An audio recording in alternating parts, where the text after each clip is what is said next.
Hello everybody, welcome to The Big Show. I'm Nick Vole. We have a good one for you coming up today, and let's dive right in.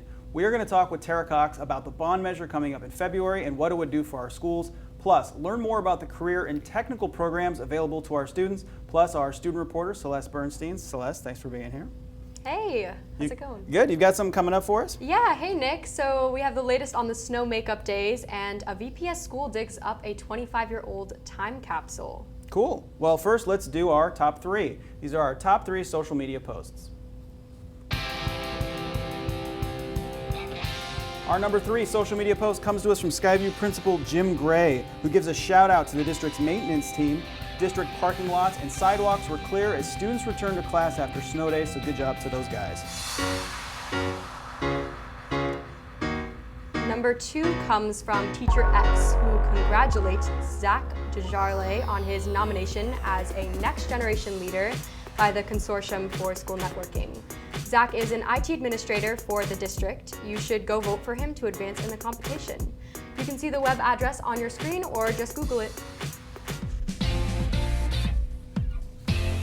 And coming in at number one, the response the district got to its January Employee Excellence winners: Steve Vance, principal at Houck Elementary; Tiffany Fromm, teacher at Washington Elementary; Donna Sillers, custodian at VSAA; and Becky Baker, a clerk with special services. Christiana Josephine says, yes, Becky and Tiffany slay, which I can only assume is a good thing. Elizabeth Cody congratulates Mr. Vance, saying the Houck community is lucky to have his energy and dedication every day. And Karenella says, my girls went to VSAA. Donna is amazing. Congratulations to all the monthly winners.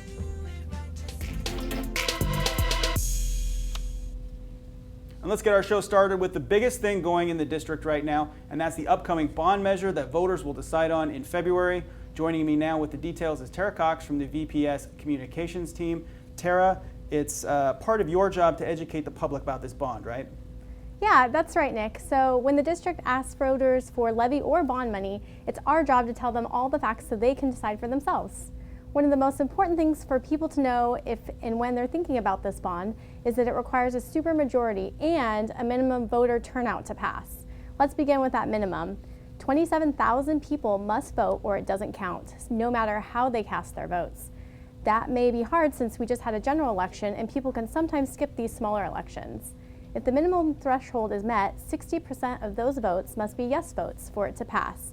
A simple majority is not enough to pass the bond. Here are the numbers. Voters are being asked for $458 million to rebuild or repair old schools. That money would be combined with state matching funds and a grant the district has already received. For a property owner with a $225,000 house, that would be about $20 more per year than they're already paying. After 3 years, older bonds expire and the annual payment for property owners actually goes down from where it is now. The money would be used to fix problems in every school, including fixing roof leaks, replacing inefficient heating and cooling systems, and improving security at school entrances. The money also would replace temporary and portable classrooms with brick and mortar schools. More than 61 portable classrooms are currently in use throughout the district at the cost of $8,000 to $9,000 apiece per year. 8 schools with an average age of over 50 years old would be replaced. 2 new schools will be built to relieve pressure on overcrowded elementary schools, and a permanent building for iTech Preparatory would be built on Vancouver's Washington State University campus. One of the big factors in deciding to ask for the bond measure now is a historical low in bond rates. As the rates go up in the coming years, the exact same projects proposed now would actually be more expensive. Passing a bond this year would give ratepayers more bang for their buck than waiting and doing it later. If you'd like to get more information on the bond, including a detailed breakdown of the costs, where the money goes, you can head to the district website, vansd.org/reschools. You can also contact the district directly if you have any questions. Nick, back to you. All right, time now for the big story and our student reporter, Celeste Bernstein. Celeste, I know that parents and students are excited about the story you've got for us now. Yeah, that's right. Since we had all of those snow days earlier this year, 8 in total, everyone wants to know what happens to them. Well, the district is considering asking the state to waive 4 of those days. Students are required by law to attend school a set number of days and hours to reach those minimums, and nearby school districts are adding hours to the school day or tracking on extra days. But in Vancouver, the district schedule far exceeds the minimum requirements, so even if those 4 days are eliminated, VPS students will still be above the minimum requirement. We'll update you when the decision comes in from the state. As for the other 4 days, the makeup days have been set. One, January 30th, has already passed. The rest are January 19th through the 21st. Graduation dates will not be affected. Students at Hudson's Bay High School get a timely lesson in American history, thanks to a traveling museum. Bay classes took turns touring Black History 101 exhibits to see how African Americans have helped shape our country. Students saw horrific images of slavery and racism and learned some of the context behind them. Exhibits include real chains and a whip from slave times and a Ku Klux Klan hood. These items serve as powerful lessons of a dark time in American history and remind us all that we must do better. Normally we have Dr. King and we have a holiday and we have narrowed him down to a slogan, but these are the things that allow for further thought. These are the exponents of history that sometimes in our curriculum is just not enough time to cover. Like, we've heard about it in classes, but you get a completely different perspective when you come in and you actually see the things in real life, and it's like, I don't know, it's just, you get more educated on it because I feel like I've never really learned a lot about it, and I learned a lot about a lot of things that I didn't actually learn before. So. Seeing evidence of racism firsthand and the struggling for equality for African Americans was sobering for students. They didn't need to be told the underlying message of the display.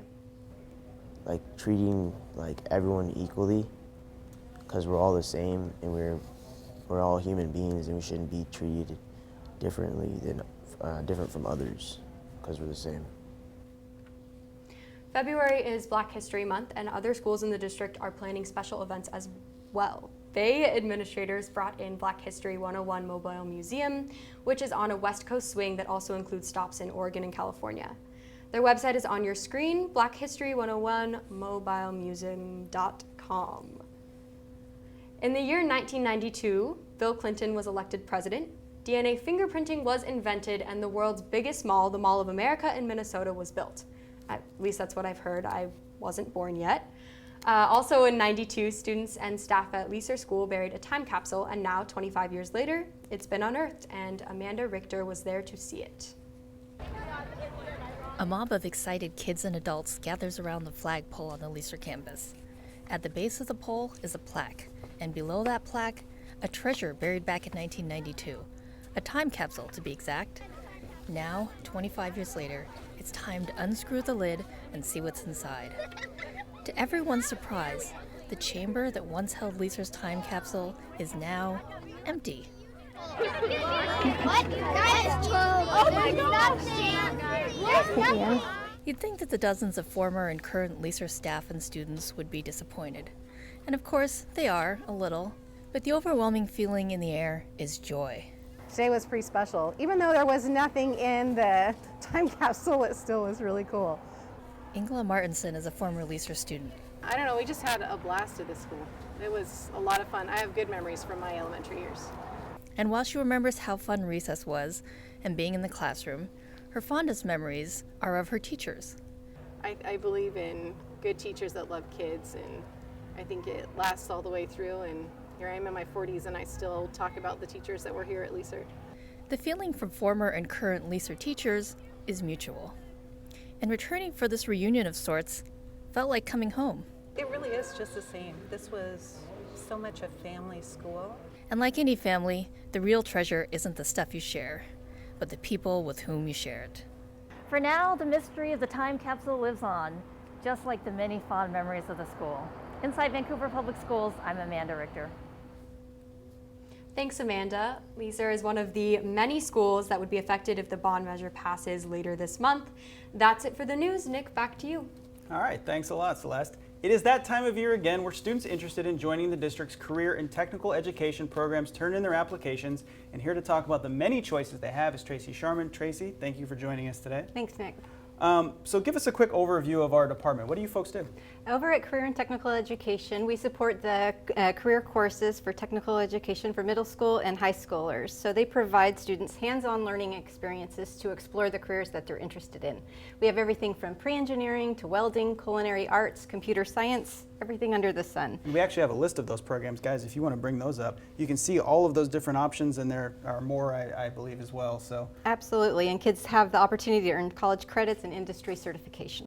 We can't really talk about all the magnets you have, so let's focus on two. You guys are career and technical education, so let's start with something that's maybe a little more career focused, welding at Fort Vancouver High School. Why don't you tell us a little bit about what kids are learning in that program? Great, that's a great program. It's a half-day program, so a student has the option to stay at their home school and they attend Fort Vancouver in the morning for their welding course. It's a skill that's high in demand, especially in the Washington area with the aircraft and marine industry. And the Wall Street Journal just did an article that boasted salaries in excess of $140,000. So there's lots of career opportunities in welding out there. Let's talk about maybe one of the programs that's a little more technically oriented, although welding is pretty technical, but more of a college prep. And that's iTech Preparatory, the district's newest school. Could you tell us about that school? Right, that's for students that are interested in STEM, which is science, technology, engineering, and math. And it's a school that is an accelerated college learning program. So our middle schoolers go to school, it's a 6th through 12th grade program. Middle schoolers go to school at the Jim Parsley Center, and then the high school takes place at Washington State University, where freshmen in their second semester can start earning college credits at Clark, and then they can, as sophomores, start earning college credits at WSU. So they're attending high school and college at the same time. Pretty rigorous. Yes, absolutely. And I know that it is a competitive program to get in. A lot of kids want to get in.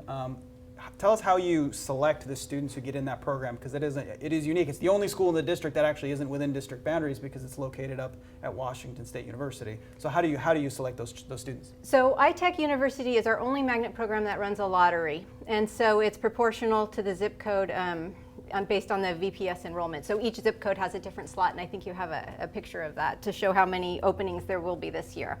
All of our other magnet programs have magnet coordinators that check the applications, transcripts, and they do workshops and interviews to help select the kids. There's so many factors, so many well-qualified students, and as you know, we're doing our best to try and meet the demands of a ever-growing population. Mm-hmm. And part of that population, Celeste here, actually has a question for you as well. Yeah, hi. So with that being said, I was wondering if there's anything a student could do to be more likely to get in, or kind of what kinds of qualities you're looking for in students applying to these programs. I know there's certain recommendations that are needed for a lot of the programs. Teachers want to see, and the magnet coordinators want to see iReady test exams taken seriously, so you can do your best on those. There's interviews and workshops that some of the programs demand, so you can practice at home. It's a great experience to get you career ready and for that next interview, because you're going to have a lot of those in your life.